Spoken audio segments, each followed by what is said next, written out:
All right, so here we are with this week's discussion of the history of terrorism. And I know that most of you have done the readings and have a probably pretty good sense of the history. So I'm not going to spend a whole lot of time or go into too much detail in any one aspect. I'm going to basically here give a fairly quick, broad overview of the history, focusing on a couple of different themes. The main one of which being the evolution of terrorism and the nature of terrorism, and really how it just kind of operates in cycles, that different forms of terrorism, different motivations will tend to predominate in certain eras or time periods, and then they'll go away for a while and be replaced by some other form of terrorism. And so I'll go through that. Where I really want to start is that there are sort of two tracks of historical violence that feed into modern terrorism. The first track is the concept of tyrannicide. Now, tyrannicide is the killing of a tyrant, and both Plato and Aristotle, early political philosophers, regarded tyranny as a deviation or a perversion of good government. In short, tyranny was the worst form of government for both of them. And they believed that those who killed tyrants were elevated to the rank of national hero. And one of the earliest examples of terrorism was the assassination of Julius Caesar in 44 BC, in the sense that it fits most definitions of terrorism. Beginning in the 19th century, tyrannicide was often part of democratic movements and transitions, and targeted the monarchs and the tyrants that still ruled through much of the world. The problem with tyrannicide is who determines who is the tyrant. Does it have to be a citizen of the country in which the tyrant rules? Can it be anybody? Can it be another government? For instance, Abraham Lincoln's killer, John Wilkes Booth, upon shooting the president, cried out, "Sic semper tyrannis," which translates as "thus always to tyrants." And that phrase was actually first attributed to Brutus upon the assassination of Julius Caesar. Clearly, those in the Confederacy saw Lincoln as a tyrant, but those in the North saw him as a great leader. So, to paraphrase a phrase that we discussed last week, one man's liberator is another man's tyrant. So this is really kind of one early track of violence that gets us to modern terrorism. Most of the early cases of tyrannicide were justified on sacred or religious grounds. And in addition, before the 19th century, religion really provided the only acceptable justification for terror of any form. And so this is really kind of the second track of violence that gets us from ancient times to modern terrorism. And that religious connection is a big part of what makes the killing of innocent people more acceptable. So I want to talk a little bit about some of the early religious groups that you read about in the Rappaport article. Again, just to kind of summarize and discuss how they relate to some of the modern terrorist groups. The first, obviously, are the Zealots or the Sicarii. The difference being the Sicarii were one specific group within the Zealotry movement or the Zealot movement. And they were an organized religious sect operating from 66 to 73 AD who saw God as their only legitimate ruler. And despite that view, they also had very definitive political objectives. The group was responsible for provoking the Jewish revolt against Rome. And a couple of important features about the Sicarii. One is that they would attack both Greek and Roman rulers, but they also attacked moderate Jews who were unwilling to fight for the cause. And this is still a feature of many terrorist groups. They would often attack their targets during daylight or on holidays when there were large crowds around. They used a short sword hidden under their coats, which was easily concealed. And in fact, there's a sword still referred to as a Siccar, I believe, and named after them.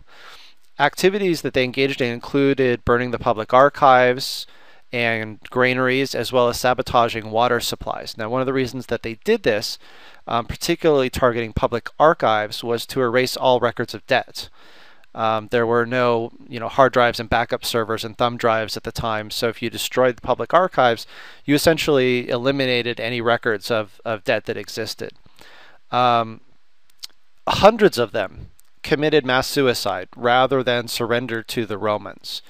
There's still some question about whether this was truly a religious group or simply a group of robbers who were out for personal gain and used patriotism as a cloak for their true motives. When the Roman legions came to basically put down the zealotry movement, the Sicarii fled and hid in the mountains, and that's where they committed mass suicide rather than surrender. So when faced with an overwhelming adversary, they fled rather than continue to fight or continue to use violence. So it seemed that their violence was geared more towards those who were less able to defend themselves. The other group, the second group that Rappaport talks about, are the assassins. Now this is a group that operated from 1090 to 1275 until they were finally suppressed by the Mongols. It's an offshoot of the Ismailis, who were a Shiite sect that used terrorism to purify Islam and specifically targeted Sunni Muslims. They were originally based in Persia or modern-day Iran, but eventually spread to Syria.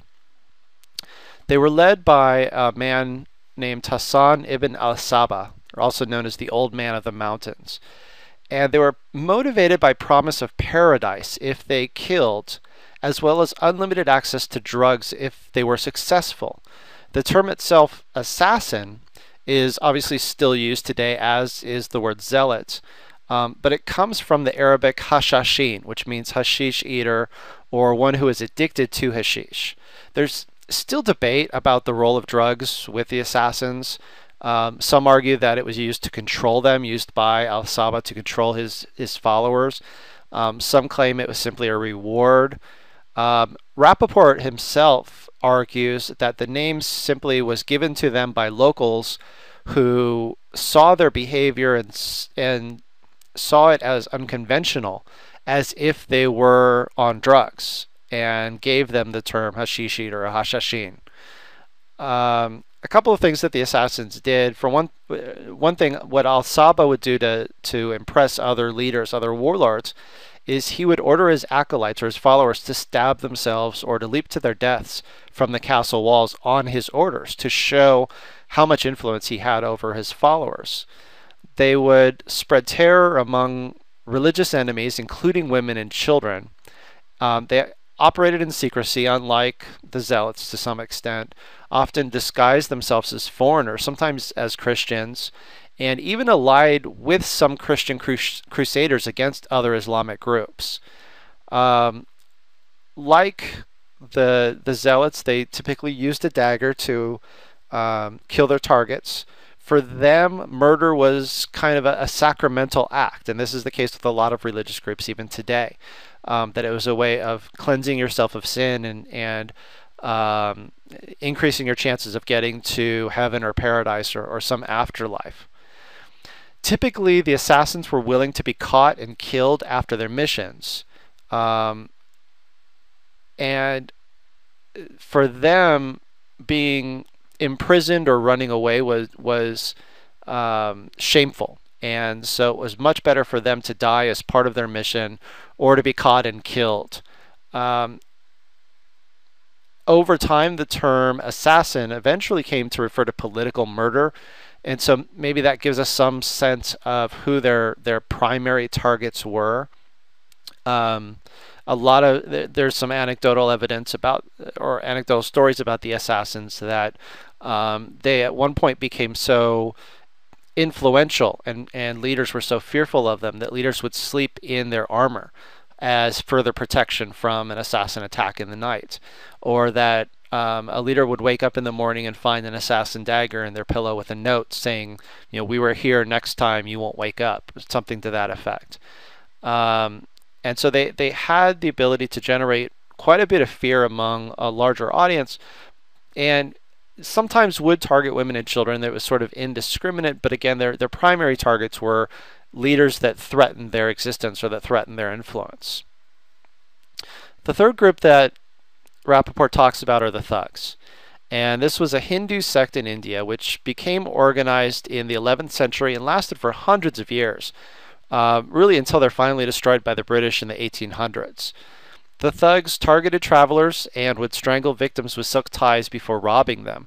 And in fact, it was forbidden to rob without first killing and burying a victim.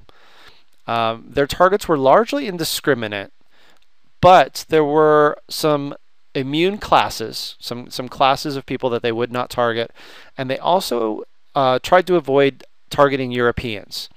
And the main reason for that was that they believed if they targeted Europeans, the Europeans would pay more attention to them and possibly come after them.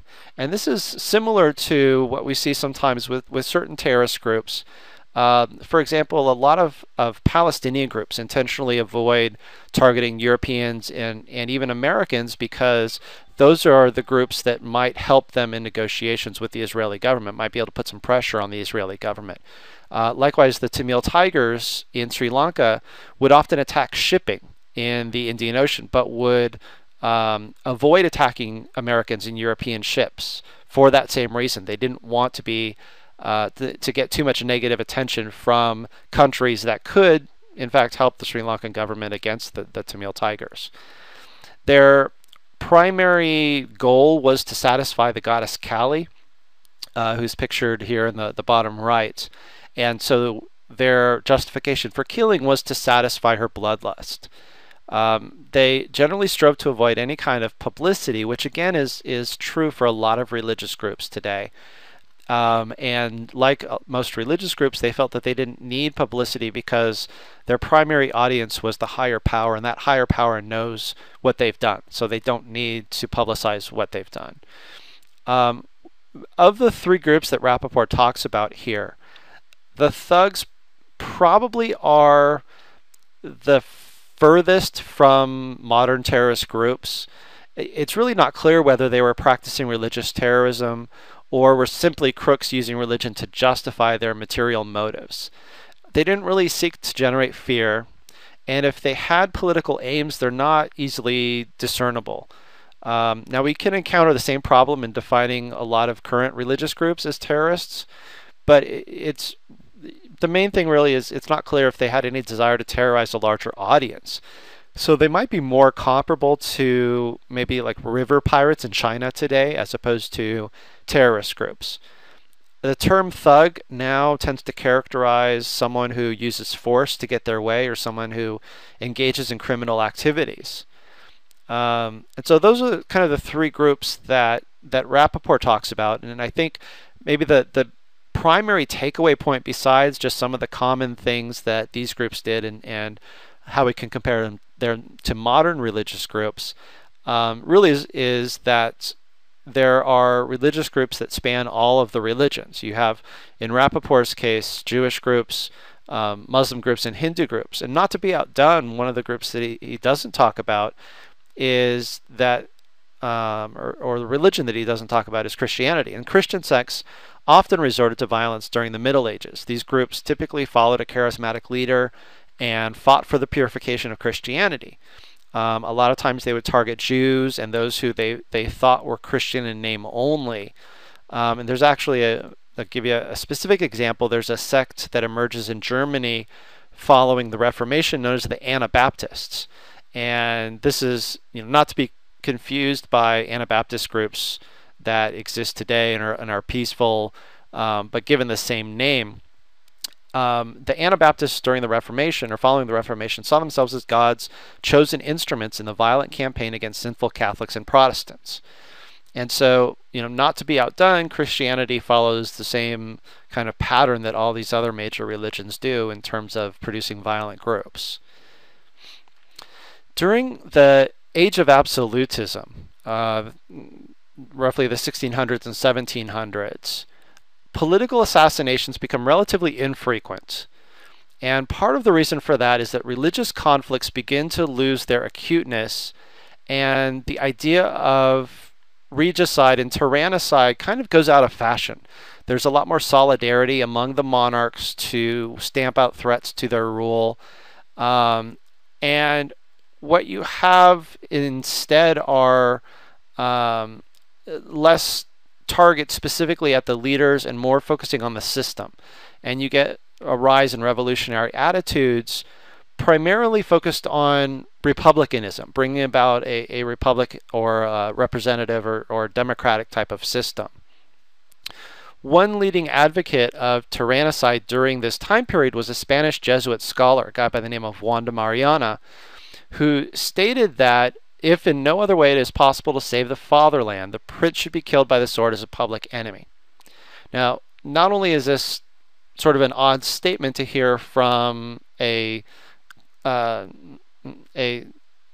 holy person, but what it also shows is that as the amount of violence declines, we see more people talking about violence.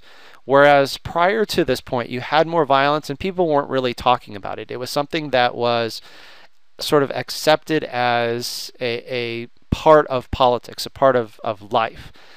As it becomes less accepted or less common, people feel the need, certain people feel the need to write about it and justify it. And so I think that's what Juan de Mariana is doing here, is he's seeing that tyrants aren't being targeted as much anymore, that tyrants are able to retain power more. And so he's saying that basically it's people's duty to their God to get rid of these tyrants who are ungodly. Moving forward a little bit farther to the French Revolution, and we see even further deterioration of terrorism losing its sacred quality. By this time, monarchs no longer are seen as having divine rights, and during the French Revolution, you have what's called the Reign of Terror. And during this time period, there are 300,000 people arrested, 17,000 people executed, and it's really the first time in history that the term terror is used. But it's used in a different way from the way we use it today, because during the Reign of Terror, it's applied to state violence against its own people. It's an attempt to intimidate enemies of the state, enemies of the people, and anybody who's a threat to the new, more republican state that is trying to be created during the revolution. So it's not terrorism in the same way that we think of it today, but it is still notable because it helps the concept evolve from the notion of targeting the leader to, in this case, the French Revolution was about removing a monarch, and so it had sort of the same justification as early tyrannicide, but the violence then after the revolution is turned against the people, at least those who are perceived to be a threat to the new state. The violence, though, is neither random nor indiscriminate. It was against those who had association with the old monarch's regime, people who were employed by the monarch or family or friends of the monarch, at least initially. Now it does expand, paranoia kind of sets in, and it becomes a little more indiscriminate, but at least initially it might be hard to define as terrorism because it's not random. Now, the justification for the Reign of Terror was the creation of a better society, and that, of course, brings up the question, do the ends ever justify the means? Does a pro-democracy terrorist group have more legitimacy or more validity than a Marxist-Leninist terrorist group or a religious terrorist group? And really, this is important because as we move into the late 1800s, much of the terrorism that exists is about bringing democracy to the people at the expense of the monarchs. And so we go from sort of early tyrannicide being justified largely on religious grounds to this French Revolution that brings about true state terror, to late 1800s, really moving into the early 1900s to some extent, violence being more about terrorism against the state to bring about democracy. And the French Revolution provides an important stepping stone between that early period and the modern period, because it's during the French Revolution that the common people become targeted. And after the French Revolution, as we move into the 1800s and 1900s, that continues to exist. The terrorists no longer target just the leadership or just the leader's close assistants, but now anybody can potentially be targeted. Anybody that has the ability to change the system or influence the system can become a target. And so that really brings us into the modern era, or the era of modern terrorism. And we really think of sort of systematic terrorism beginning in the second half of the 1800s. And the person who maybe is responsible for writing about this and leading into modern terrorism is a guy by the name of Carlo Pisacane. Pisacane was a 19th century Italian who gave up his birthright as Duke of San Giovanni and became an extremist Republican. Republican with a small r, not Republican as the Republican Party today, but somebody who was trying to bring about a republic. So in the French tradition of violence for the sake of democracy. Pisacane was responsible for developing the idea of propaganda of the deed, in which violence is not only necessary to draw attention to the cause, but also to inform and eventually rally the masses to support the revolution. In other words, terrorism possesses some form of communication or educational value. And what Pisacane does is it really brings individual terrorism front and center. No longer is it about the groups or the states, it's about individuals potentially or individuals using violence against potential threats or potential threats to democracy or those who are trying to prevent democracy from coming about. And the first group that is often thought of as the first modern terrorist group is Narodnaya Volya, which is a Russian group that translates into the People's Will. This is a group that developed in Russia and really first put Pisacane's theory into practice. It formed from a group of ex-students who were from a middle-class background. And one of the things that's really interesting about the People's Will and a lot of the groups that operated during this time period is they used the terms revolutionary and terrorist interchangeably. And in fact, they referred to themselves as terrorists. And it was seen as sort of a label of revolution and adventure and progress, and so they embraced the term terrorist. The terror campaign for Narodnaya Volya begins in about 1878 and initially deliberately targets senior government officials. The group only lasts for about 3 years because in 1881 they successfully assassinate Tsar Alexander II, the Emperor of Russia.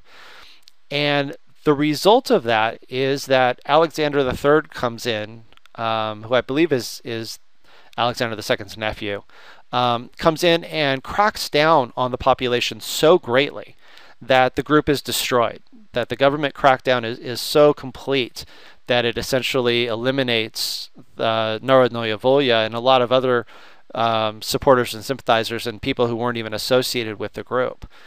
And so this is a good case of one of the earliest group really sowing the seeds of its own demise because it was successful in targeting the emperor or the Tsar of Russia. An important feature also emerges from this era, and that's the creation of terror doctrines or philosophies. And this is really important because without these things, you can't communicate not only your group's message, but you can't communicate the ism. You can't communicate the idea of why you're using terrorism. And so what this period does is makes terrorism more possible on a global scale. And more specifically, it allows for the global anarchist movement to rise.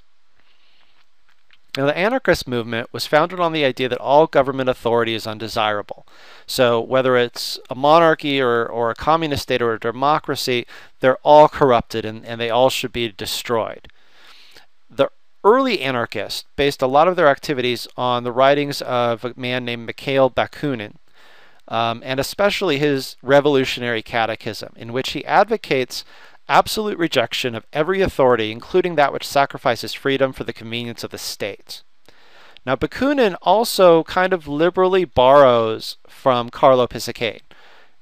And in his Revolutionary Catechism, he writes, we must spread our principles, sorry for the typo there, our principles, not with words but with deeds. For this is the most popular, the most potent, and the most irresistible form of propaganda.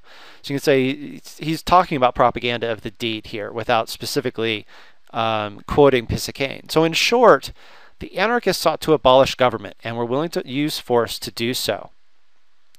Now, the anarchists believe it is hypocritical for governments to condemn violence while they use it themselves. Their tactics often included bombing crowded cafes and theaters and would blame the violence on social conditions. Now, civilians were not considered off limits. Now, they didn't commit a lot of acts against civilians, preferring to target the leaders of countries, but because civilians were not considered off limits, that's really where we see that full transition from the French Revolution to modern terrorism, where it's no longer just about the leaders, it's now about anybody. And the anarchist movement was successful in a number of ways. They successfully assassinated a number of leaders throughout the world in a fairly short amount of time, including the President of France, the Empress of Austria-Hungary, the King of Italy, and the Prime Minister of Spain. The anarchist movement was also blamed for the September 1901 assassination of U.S. President McKinley. This was an assassination that was carried out by Leon Czolgosz, who very openly subscribed to the anarchist philosophy. In response to the assassination of McKinley, police in the United States arrested hundreds of anarchists on mere suspicion of involvement. And there truly was this belief that there was an anarchist movement. Now, the thing is, we often talk about a movement, but the anarchists were not a true movement. There was no organization. There was no sort of coordination here. A lot of these assassinations, a lot of the violence was attributed to the anarchists, or even carried out by avowed anarchists, but it didn't come from some larger plan or larger strategy. These were, for the most part, individuals acting on their own. But the U.S. government responded in a way that targeted anybody who had any connection to anarchism. Congress in both 1903 and 1907 barred known activists from entering the United States and those who were believed to follow anarchist thinking. So think about today trying to pass legislation in which you outlawed certain people from coming into the country because of a belief. But that was the response to what was perceived to be this very real global anarchist threat. And I think there's kind of an interesting parallel here to the U.S. government response to 9/11. Now, clearly Al-Qaeda was a real threat, and there is a clear Islamic extremist ideology that is spreading globally. But there was no powerful international anarchist movement, and that a lot of the fear came from media creation of a vast conspiracy. And I would argue that at least some of the fear that came about after 9/11 was not, I don't want to say media created, but because of media reporting of 9/11 and Al-Qaeda, I think it fed into a lot of our fears. One of the things the United States did not do after the McKinley assassination is they did not sign an international agreement in which that several of the European monarchs wanted to sign, in which the states would agree to share information with each other regarding anarchists.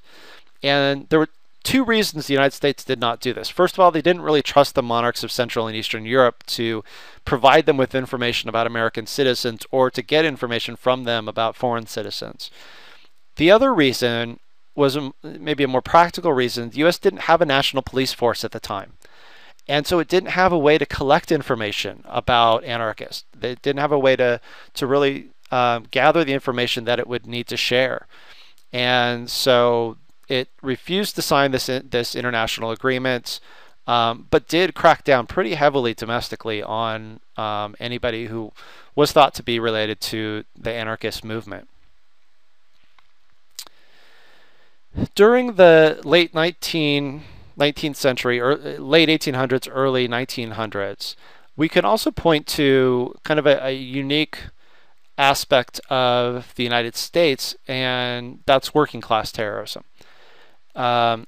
This was most common, or is most discussed, in relation to a lot of the coal mines in Pennsylvania, and the sort of the northeastern United States, and is typified by groups like the Molly Maguires and the Western Union of Mine Workers. These were groups of workers, most of whom were Irish, and banded together against the mining companies. In a lot of ways, we could think of these kind of as forerunners of modern labor unions, but some of them, like the Molly Maguires and the Western Union of Mine Workers, used violence, including murder and also arson against their employers. So they would target those who owned the mines if they felt that they weren't being treated fairly. They would also target non-Irish mine workers, especially Welsh and Germans. And I guess the one kind of interesting thing about the Molly Maguires in particular is that they were eventually stopped by private police who were hired by private corporations. And some people argue that this was one of the biggest travesties of justice in the United States, because the district attorney who prosecuted the Molly Maguires was also the owner of the mines and the railroads. And the primary evidence that was used against them was the journal of a Pinkerton detective, this detective agency, this private police agency that was hired. He went undercover and sort of got into the Molly Maguires and actually committed some crimes himself. And his journal was the primary evidence against the group. So you have the mine owner who is prosecuting these miners using evidence from somebody who had committed crimes, and basically private company suing a group using information from private police, private army, basically. Now, there's no doubt that they engaged in politically motivated violence, both against their bosses and foremen and against other groups. But the way that they were dealt with also was probably inappropriate. Besides anarchy, the late 19th century also brought a renewed sense of nationalism, or what's basically a sense of loyalty to one's ethnic group. And that nationalism in many places overrode patriotism, which is a sense of loyalty to one's country. And at this point, terrorism becomes more about the group than the individual. And ironically, this helps bring about attacks against civilians, because rather than focus on the individual leader, groups begin to see anyone that opposes their independence as a potential target. And some of the principal targets during this time period were the imperial powers: Britain, Austria-Hungary, the Ottoman Empire, and probably the most well-known incident was Gavrilo Princip's attack on the Archduke Franz Ferdinand, which is generally thought to have been the shot that started the First World War. Princip was a member of a Serb nationalist group called the Black Hand. They wanted independence from Austria-Hungary and believed that targeting the Archduke was a way to do that. A lot of these groups had goals of independent statehood, and we see this really lasting all the way through the 1970s, with small breaks during the World Wars. But other examples of nationalist movements that sprang up during the same time period include the Irish, the Macedonians, and the Armenians.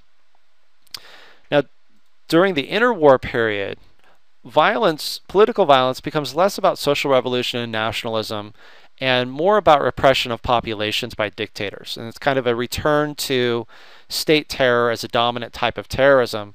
But rather than the pro-democratic violence that existed in France during the revolution, it's more designed to strengthen the dictatorships. And so we see this, including the use of paramilitary groups in Nazi Germany, the brown shirts, as well as the black shirts in fascist Italy. Also, another example is Stalin's purges, in which millions are sent to death, exile, or imprisonment. After the Second World War, violence is dominated by decolonization as well as social revolutionary motivations once again. Early on, terrorism really kind of plays more of a secondary role. It's used as part of larger nationalist movements, but the movements themselves are more probably more accurately defined as guerrilla movements with political parties, and terrorism is simply one tactic that they use. And a couple of examples are Irgun in Israel, which formed in the 1930s, initially to protect Jewish settlers in Palestine against Arab attacks, but later revolted against the British presence in Palestine. And this group was initially led by Menachem Begin, who later became a prime minister of Israel. Another group which a lot of you have seen about on the Battle of Algiers film is the National Liberation Front, the FLN in Algeria. And this is a group that was targeting the French presence in Algeria in the later 1950s, as a result of which French groups retaliated, and the French government eventually negotiates terms to give up Algeria.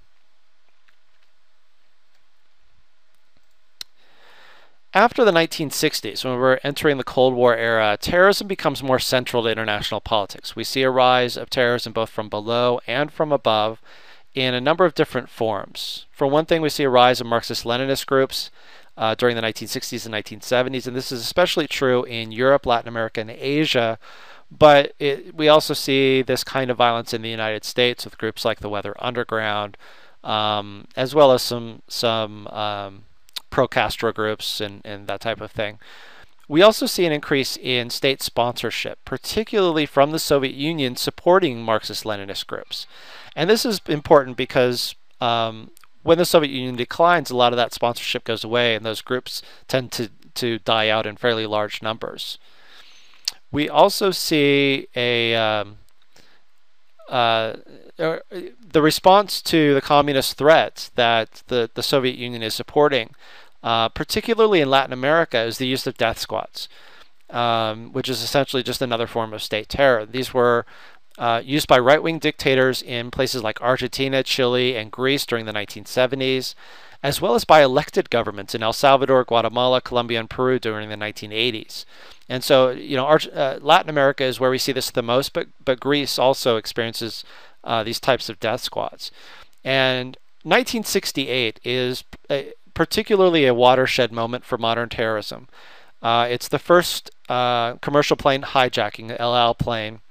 And what this does is it leads to a spate of similar acts.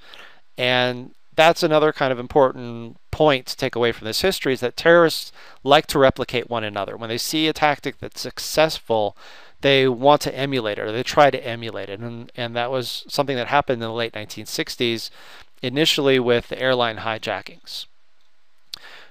We still see a lot of national liberation movements during the Cold War. The 1972 Munich Olympics attacks, which were carried out by Black September, was a Palestinian group with primarily political, not religious goals, namely the creation of an independent Palestinian state. So their targeting of the Israeli athletes, I would argue, at least in the 1970s, was more about the politics than the religion. But by 1979, we do start to see the rise of modern religious violence. And 1979 is important here because that's the year of the Iranian Revolution. That combined with the Lebanese Civil War in the very early 1980s seemed to really be watershed events for instigating more terrorism in the Middle East, particularly that having religious overtones. And then that brings us to the post-Cold War era, where we see pretty dramatic growth of religiously motivated terrorism, especially against the West. Just some examples: the 93 World Trade Center attack, the 96 Tokyo subway attack, the 98 attacks against U.S. embassies in Kenya and Tanzania, the 2000 USS Cole attack in Yemen. We also see an increase during this time period, and getting away from terrorism for a second, an increase in civil wars and ethnic conflicts. Part of this may be because the Soviet Union can no longer prevent minority groups from demanding autonomy, so we see ethnic conflicts and civil wars in places like Yugoslavia and Chechnya, where previously the Soviet Union had a pretty strong presence and dealt with opposition groups with a heavy hand. And so the Soviet Union goes away, and we see a rise of that kind of violence. We also, as I mentioned, see a decline in sponsorship of terrorism, particularly for Marxist-Leninist groups. And so after the Cold War, we see a decline in that form of terrorism, that revolutionary terrorism, because of the loss not only of Soviet sponsorship, but also loss of supporters for the ideology. People, at the end of the Cold War, it was sort of like the communists lost, so fewer people were willing to support Marxist-Leninist groups. But what the 1990s also saw in the United States was the rise of homegrown right-wing terrorism, resurgence of hate groups, rise of anti-government militia and patriot groups, as well as an escalation of violence by anti-abortion groups. And so, increase in reactionary terrorism as well as single-issue terrorism, particularly in the United States. So to kind of bring things full circle a little bit, one of the arguments or debates in the literature is that experts sometimes will use the term new terrorism and argue that there's something fundamentally different and new about terrorism today than the terrorism from before at any particular point in time. And this means different things to different people. And where the new becomes new is different to everybody. For some people, it's 9/11. So for some people, it's the Iranian Revolution of 1979. It really kind of depends on what you argue is new. That determines kind of where you put the birthplace of the new terrorism. And so, a couple of things, some of the arguments that are made for what's new. One is the increase in religious motivation or religiously motivated terrorist groups. Some people argue that that's a new feature of terrorism today. And certainly for the past, for a couple hundred years before 1979, religion was not a major feature of terrorism. But it's not new in the sense that the very earliest terrorist groups, the Sicarii, the assassins, the thugs, those were religious groups. And so, you could argue that it's new for modern terrorism, but for the whole history of terrorism, it's not exactly new. Another argument is that the possibility or the willingness of groups to use weapons of mass destruction, or CBRN weapons, chemical, biological, radiological, and nuclear weapons. Perhaps this is associated with the rise of religious terrorism. Maybe the two are connected with each other. But some people point to this so-called super terrorism as what's new and what's more dangerous about terrorism today. Some refer to the rise of suicide terrorism or martyrdom, which again may be heavily connected to religious motivation, though not exclusively, because as I've mentioned before, national separatist groups very commonly carry out suicide missions. Still others point to the increased role of women and children, not only in support of terrorism, like what we saw in Battle of Algiers, the way the women were in one scene carried the bombs, but most of the time they were more in the support roles. But today, the fact that women are playing a more prominent role as leaders in a lot of groups. Not so much in religious groups, but national separatist groups and especially left-wing or revolutionary groups, we see women basically being the leaders of several groups. And so we think of just as women have risen in the ranks throughout society, so too have they risen to the tops of terrorist organizations. And so we're going to spend time in class talking about each of these aspects of terrorism in greater detail. And at that time, we'll discuss whether or not it represents something new or simply a resurgence of previous forms of terrorism. But that is something that will kind of be a theme throughout the rest of the semester. I want to wrap up this lecture, presentation, whatever you want to call it, with a brief overview of what I just covered. And I want to use this illustration to make a couple of points.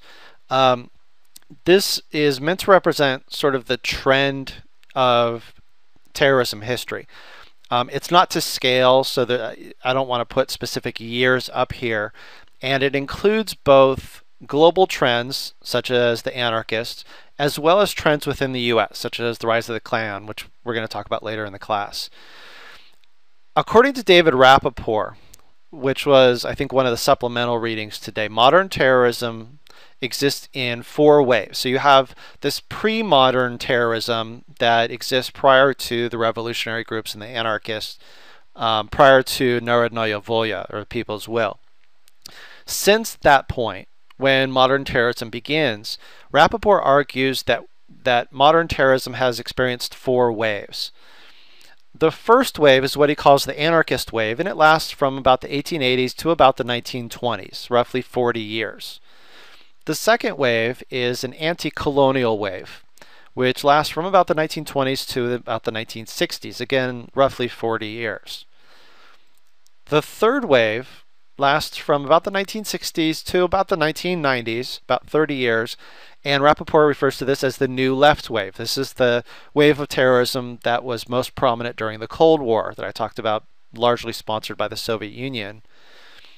And then Rappaport argues, beginning with that 1979 Iranian Revolution, we have a fourth wave, or a religious wave. And there's obviously overlap between the third wave, which lasts into the 90s, and the fourth wave, which begins in the late 1970s.